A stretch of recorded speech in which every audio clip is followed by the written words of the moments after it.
thought I'd start a YouTube channel to show a bit more of my work. I have a website, but I hate editing it. I'm not great at uploading photos to it. I don't use it very often at the moment. I just use it to share photos with clients. And I'm not really getting an opportunity outside of Instagram to show the work that I make, the photos that I take, and some of the stories behind them. And so I thought, taking some inspiration from some good friends of mine, that I should start an Instagram. No, YouTube. YouTube. Don't know what will come of the channel. Don't know what I'll share. But I'm learning, and thank you for joining on the journey, if you stick around, of course. This year has been an interesting one. So I'm backtrack. Going to start my first video with a year in review. So at the beginning of the year, I made a conscious decision to shoot less commercial work. By commercial work, I mean paid work for clients. The reason being was that that was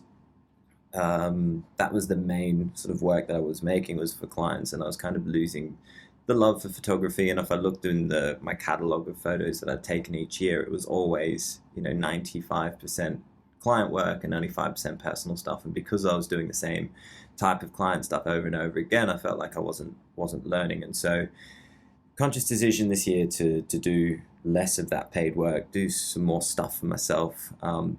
And as a result, I thought I'd treat myself, buy a few cameras, sold a few cameras, learned a lot of lessons on the way. A couple of those cameras that I sold were never delivered, and they weren't insured. So throughout the year, I'm about £600 out of pocket for cameras and lenses that just never made it to their destination, which is a shame. And I tried a few different techniques, and I also just tried to carry a camera with me wherever I went. That didn't last long, but it lasted a little while. I've made photos in some pretty cool places around the world so far in the past 12 months, from London to Dublin to Australia, Belgium, and of course around Leeds and Yorkshire where I live. So here's some of my favorite frames, favorite shots from the last year. Enjoy.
Sorry for the bad background music. It was free and I was lazy. That's a Christmas gift for my goddaughter. That is rubbing alcohol, not for drinking, for cleaning shit, like slides. And that is a crocheted kangaroo and a wallaby that an old housemate, whom I choose not to speak to, made for me.